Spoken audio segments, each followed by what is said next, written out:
You're listening to Nocturne. I'm Vanessa Lowe.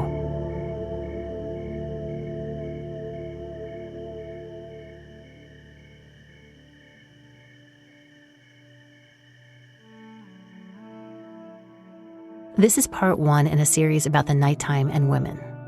Specifically, the ways in which, in general, the nighttime is different for people who are female or non-binary versus male. More specifically, I personally know very few men who significantly alter their behavior at night due to concerns about safety. That is not the case for me. When I take my dog out for a walk at night, I stay pretty close to home.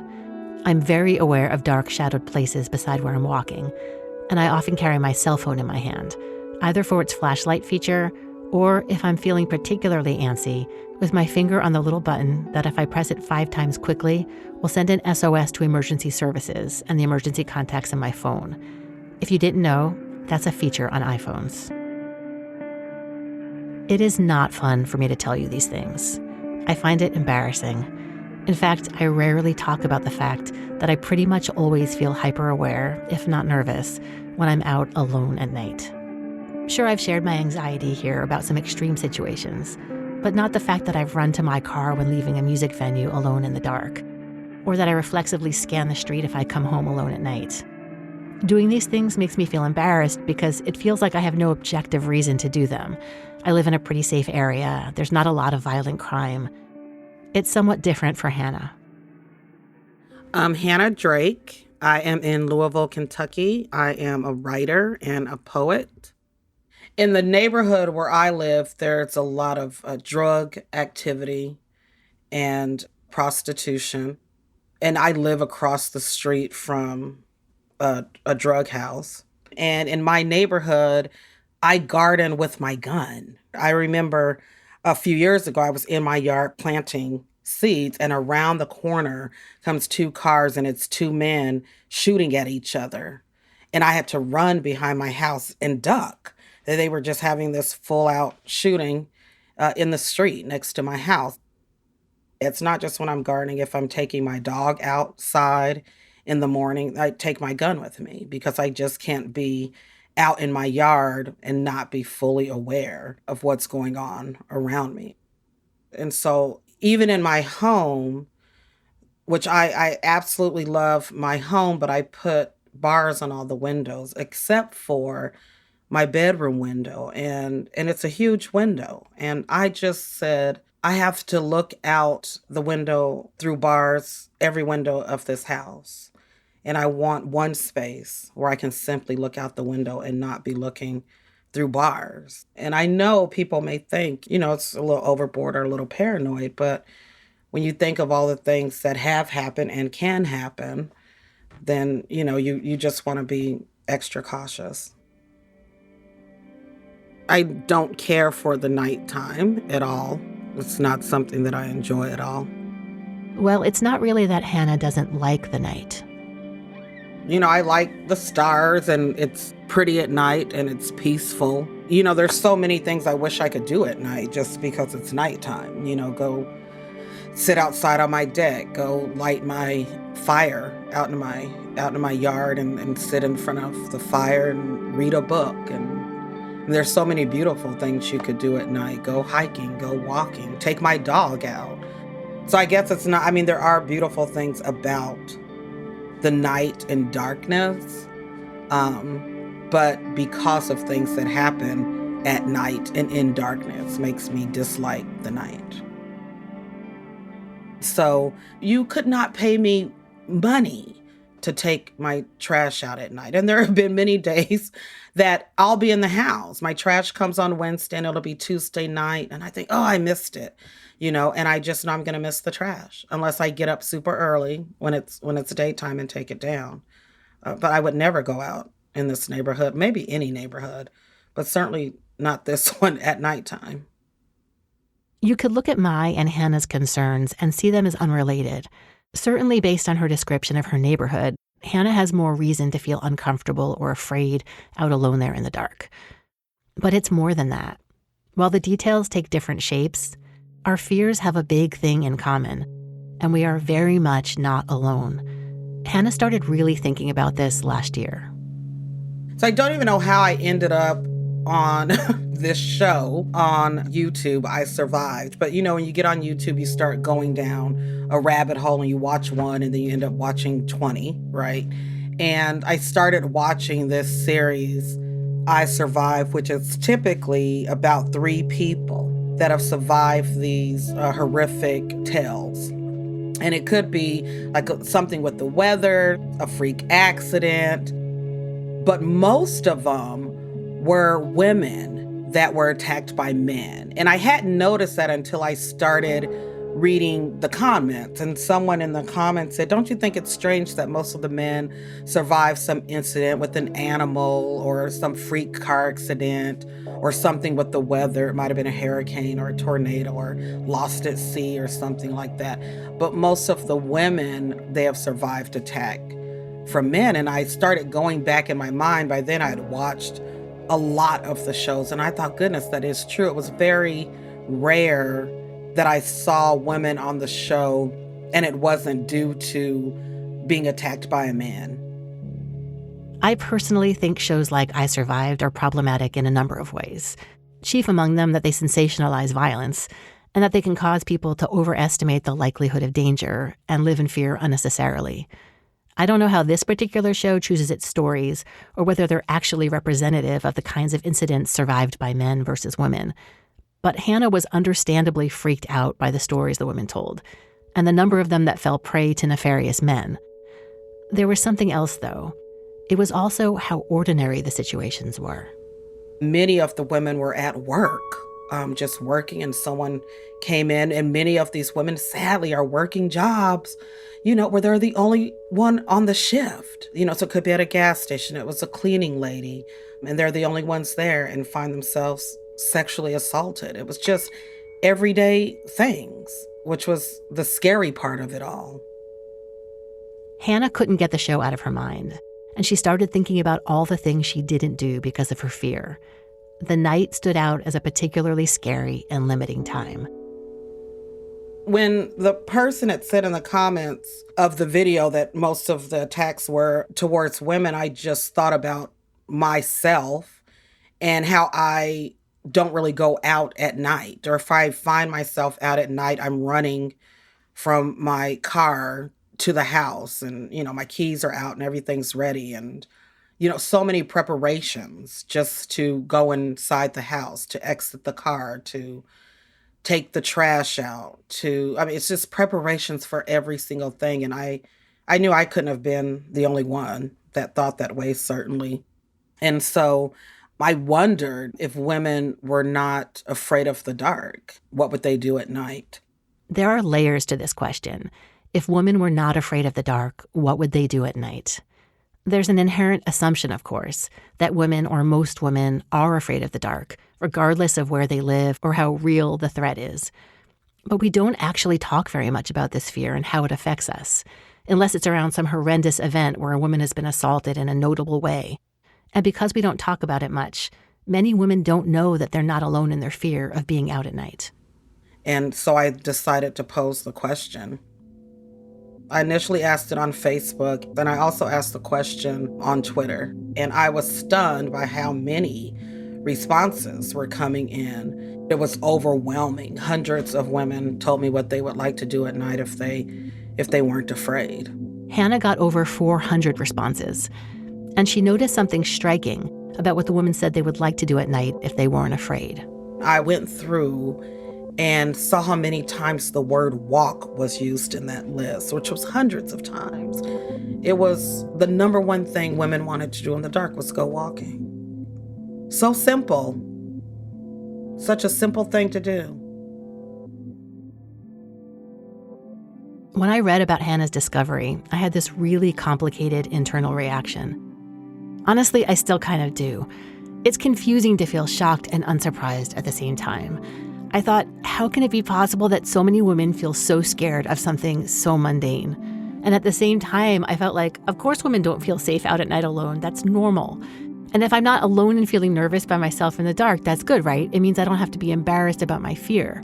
On the other hand, if this is really something shared by many or most women and is just accepted as normal, we should all be outraged. My head was spinning. So I went out to a local shopping district near my house for around an hour and asked random people variations of Hannah's question, just to get a sense of how widespread this feeling is. I'm asking people, if you weren't afraid to do anything in the dark, what would you go out and do? Probably as a girl, just walk around and not look around and be scared about walking on the street alone. As simple as that. What would we do? Yeah. In the dark? Mm-hmm. Go on walks, probably. What would you be nervous about? Murder. If I could do anything, I would just honestly take a walk. I would take a walk around my neighborhood, and my neighborhood doesn't have a lot of streetlights, so I would be able to see stars and, feel safe, and it would just be amazing to go out at night. Probably walk my dog. And you don't do that? Well, not when it's dark out, no. And can I ask what you're afraid of? Just female walking alone at night. Predators, men, all of the above. Are there any things that you would love to do out at night that you don't do because you're afraid? Yeah, walk by myself. I'd love to go on a hike or a long walk at night. It feels like it would be very peaceful, but it's scary. And what in particular are you scared of? Definitely getting murdered is a big one. And just people lurking. Mostly scared of people, not really animals or anything. Are there things that you would like to do outside when it's dark that you don't do because you're afraid? Running. Even if it's sunset, I can't walk around with earpods in my ears. I have to keep my keys on my hand by all instances, and you have to just stay looking at your sides. You have to stay on your toes throughout the whole time. But it's definitely something that it's at the back of your mind, and it's a constant fear of everybody when you're out alone as a female. I'm asking people, are there things that you would like to be able to do when it's dark outside but you don't do them because you're afraid? Everything. As a woman, as a black woman, we are scary about everything. One thing I would do, I've been dancing. Sometimes I think about coming here, play my song. I want to dance here by myself. Sometimes I want to walk by myself, just go explore the city, explore everything, Outside hiking and enjoy, have a beer outside, sitting by the corner. If I have a friend with us, sure. But by my own, I probably won't stay outside by myself in the dark. Are there things that you don't do outside because you're afraid of the dark? Everything. Once it gets dark out, I don't go running. I don't. It's more out of fear for, what we have to be afraid of. So, which is? People. People attacking. Running is the one thing I really miss doing, and I never have time for it during the day. So nighttime is ideal for weather, for lots of reasons, but I don't feel comfortable doing it by myself. Probably to go for a run. Yeah, go in a park. Especially as a woman. Yeah. There's a lot of places you may not want to go if it's dark. What would you be worried about? Getting raped. I don't know. Yeah, weirdos. Right. That was most of the women I talked to over the course of an hour. Of course, not every woman is afraid of being out in the dark. In my limited sample, I talked to a couple of those women. No, I'm not afraid of the dark. I love the dark. Man, I don't know. I'm not really that scared of being outside in the dark. I don't know. I can't really think of anything. I feel like I just do it. I'm genuinely happy for those women, even though their answers are so far from my experience. I have a couple of friends who feel like this, and I've always been surprised and frankly, a little envious. I was curious to see how men would answer these questions, although I had my suspicions.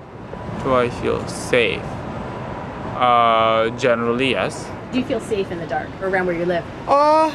Yeah, I feel safe. I can't think of anything that I don't do outside at night because I'm afraid. No. I love to take walks. I could walk. Do you go out and walk at night? I do. You do, so you're not afraid. I'm not afraid. Are there any things you don't do at night because you're afraid? Not really. Probably run around and dance naked. Is that inappropriate? Are you afraid to do that? Not because I'm afraid for my safety, more of just I think people think I was, not well or be concerned or feel unsafe or something. Are there any things that you would like to do that you don't do because you're afraid in the dark? Not really, honestly. Maybe that's my privilege as being a tall white dude. I don't generally feel like there's a ton that I can't do in the dark, you know? Yeah, I do know. And I think this is a noteworthy observation. This obvious but sort of hidden realization that many women feel drastically less free to just be out in the world at night. Not just women, of course. Age, race, sexuality, and physical ability all play a role, and that's a whole other episode. But we're talking just being outside your home at night. The answers I got from women were eerily similar to the ones that Hannah wrote about on her blog. One woman said, and I don't know why this stuck with me, she said, I want to walk on the dark side of the street. And I believe she lived in New York, and I don't know what that feels like. To just for once walk on the dark side of the street just because you want to. I was, like I said, blown away by how many women just wanted to walk. You start reading.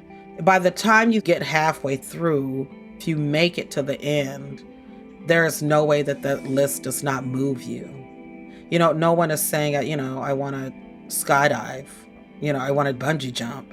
They just, I want to walk. I want to go for a jog. I want to go to the grocery store. One woman wanted to let her grandkids play in the backyard at nighttime, and she can never let her grandkids do that because she'd have to be outside at night. I noticed so many of the things when I read them that the women submitted were things that I've done. And it was so many comments that I thought, okay, I can't just keep this in a Facebook post. I have to share this on my blog. When I saw a link to Hannah's blog post on Twitter, I, of course, immediately started thinking about the things that scare me at night and the practical things that I do to deal with that fear. I jotted down a list that included holding my keys as a weapon, no open windows on the ground floor at night, no earbuds at night, no sleeping outside alone, locking my car doors when I'm driving at night, no walking in dark, isolated places. I barely even noticed that I did these things because they're so habitual. I thought about the men in my life who feel so comfortable and at ease taking a walk at night, and suddenly these habitual things didn't seem so normal. What seemed like just a habit now looked very different. It's a threat assessment for the smallest thing, to take the dog out, a threat assessment to take the trash down, a threat assessment to go to the laundromat. Like, you shouldn't have to make a threat assessment to see if you can wash your clothes. That shouldn't happen. Many of us even make plans for when we're sleeping. There are very few people I've shared this with, but if I'm alone in the house at night, I have a habit of just running through a little scenario in my mind of what I would do if there were an intruder. Like, I would hit him with this lamp and I would jump out of that window. I'm embarrassed to admit that. I feel like it makes me sound crazy. I joke that I've seen too many Lifetime movies. I wouldn't really know if other women do this because I haven't spoken about it. My daughter just says, Mom, I don't understand how you do not lock your bedroom door. And I said, well, I have bars on every window except for my bedroom window. I said, so I've convinced myself that if someone is going to enter my home, that's the one place they will come in because it doesn't have bars on it. And then what will happen? I have this whole scenario down. I said, what will happen is they'll come in and I'll be trying to get out the door and I forget that I locked it and I just can't run out. And so that's why I don't lock my bedroom door. But anyways, now she's convinced me to lock my bedroom door. She's like, you gotta have a fighting chance. If someone comes in and comes to the door, at least your door is locked, you have a fighting chance. But I've gone through all of those scenarios, and I also sleep with my gun right next to me. It doesn't make me feel less afraid, but I just think if someone were to come into my home, then I have some means of protection. I have not had to use it, and I'm so thankful that I haven't. I'm not like a gun enthusiast like that. I never want to fire it if I don't have to. But I've lived in this home for 4 years. I've never opened the bedroom windows. To enjoy an open window. I don't know what that feels like. My partner comes over and says, Hannah, how come you don't open up your windows? And I think, no, or just to sleep with the breeze, which would feel wonderful, or to sleep in a hammock in the dark outside and feel the breeze. When you start thinking about all the situations in which women are limited by the darkness, the list seems endless. Think about daylight savings time. Starting fall until we get maybe to spring, it gets darker much sooner. And it's like women go underground. I've got to get home now because it's going to get dark. Oh, I can't go out. It's dark now. Right. And then you're stuck. Unless you're with, hopefully, a group of friends, and maybe you're all together, you can go out, but alone, no. And then not just that, but it's dark in the morning.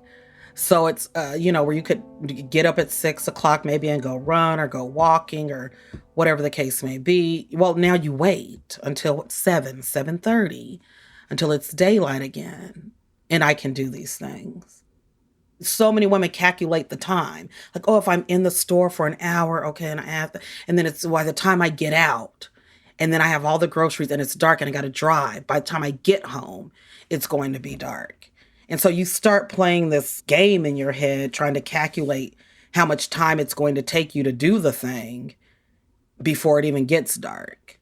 Even in the list, some people would say, and I've been there before, some people would say, I would like to be able to go out and get whatever I left in the car. And I've left so many things in the car. I thought, God, I need to go get, and I just don't go get it.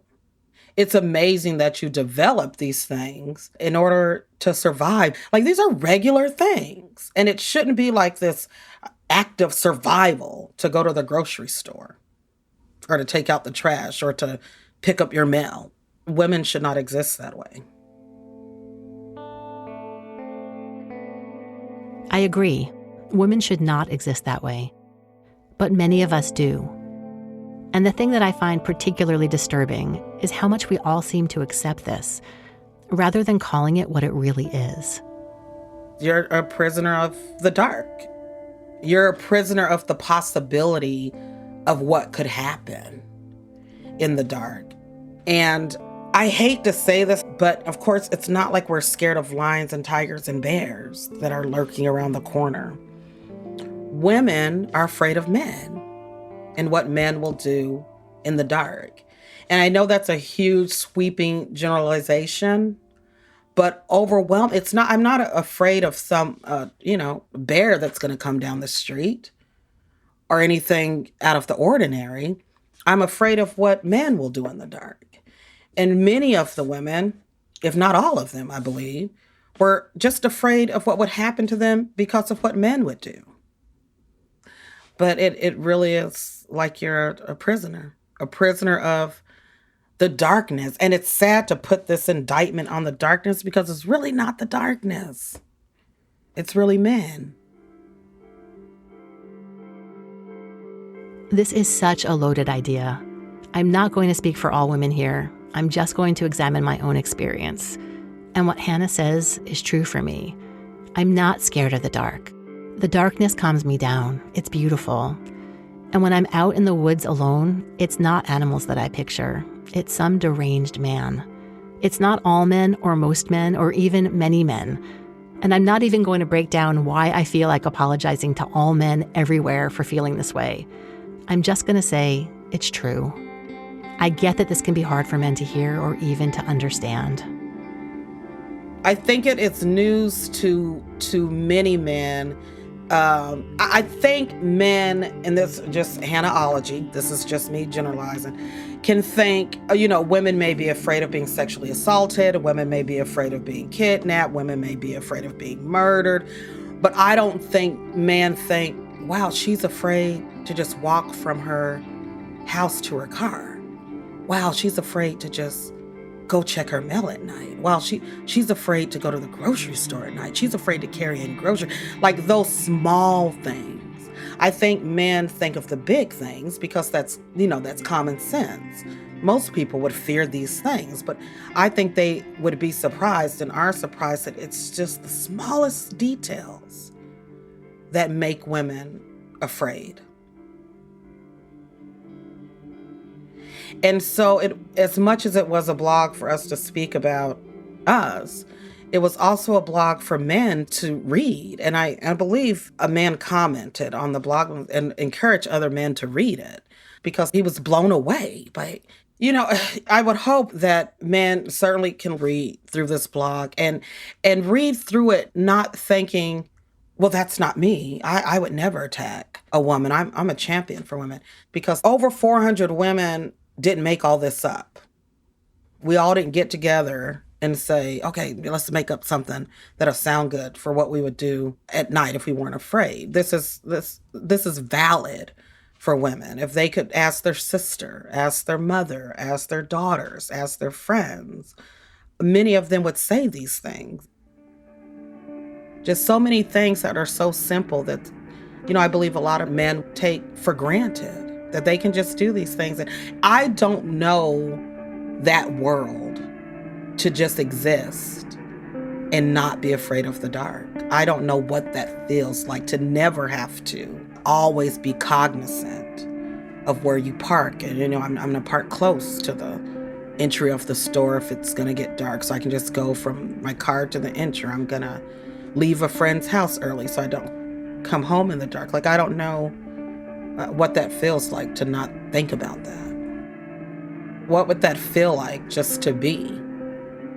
And I think many women, I won't say all, but certainly quite a few, are in this prison.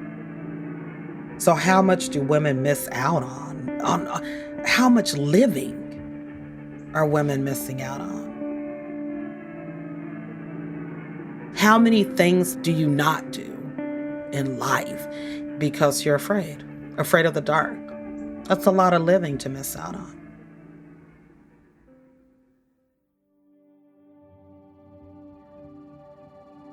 The obvious question in thinking about all this is, how does it change?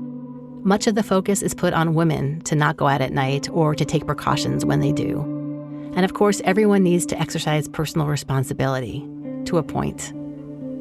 But as with many things, it stops when the group causing the problem stops the problem. And so I think as much as men can hold themselves and others accountable.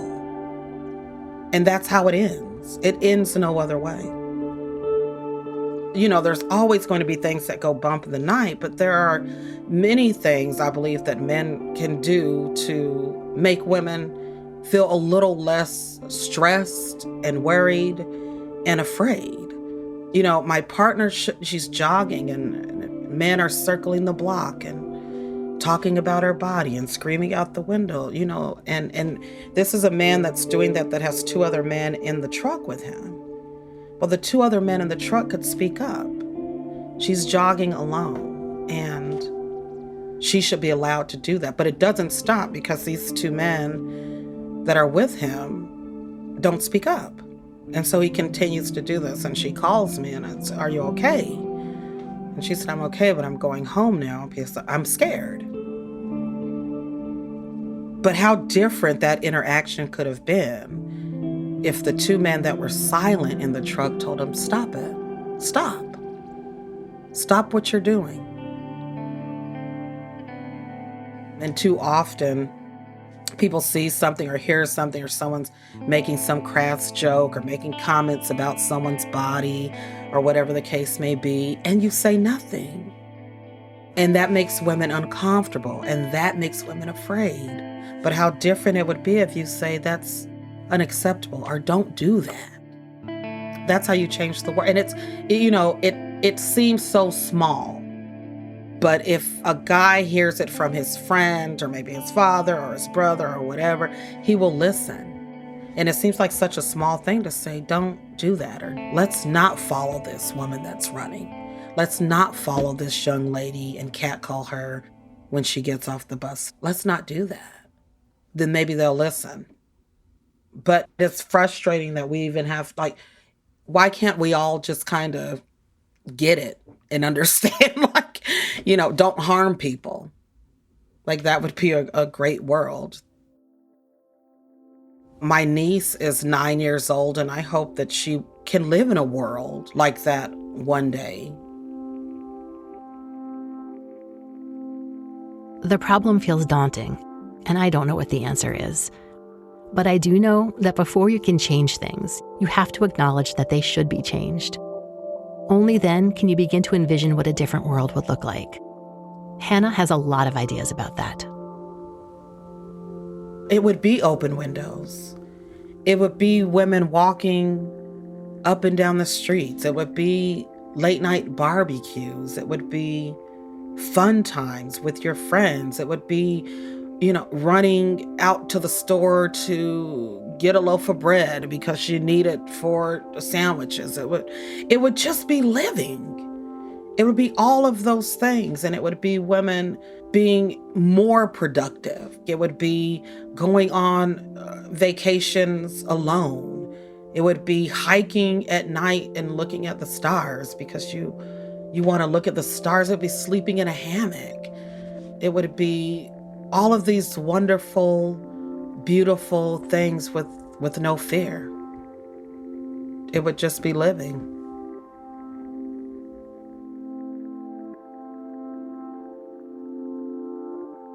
You've been listening to Nocturne. I'm Vanessa Lowe.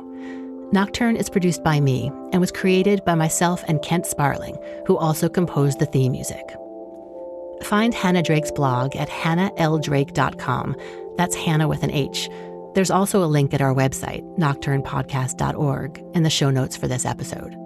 Also at our website is information about the music in each episode, original artwork, and more. Nocturne is made possible by listeners like you. Find out how you can support the show by going to nocturnepodcast.org/support. That's nocturnepodcast.org/support. Thank you to everyone who contributes on Patreon and PayPal. If you support us on Patreon, you get some extra goodies, like a personalized welcome video, regular updates from me and behind-the-scenes stuff about the show, stickers, postcards, and more. Huge thanks to Thomas Mewison and A. Herbert for supporting Nocturne on Patreon at the Happy Possum level, which is our highest tier. I'm so grateful. Finally, as I said at the beginning of this episode, this is part 1 in a series about women and the night. Be on the lookout for more about this topic in the coming months. Till next time, thanks for listening.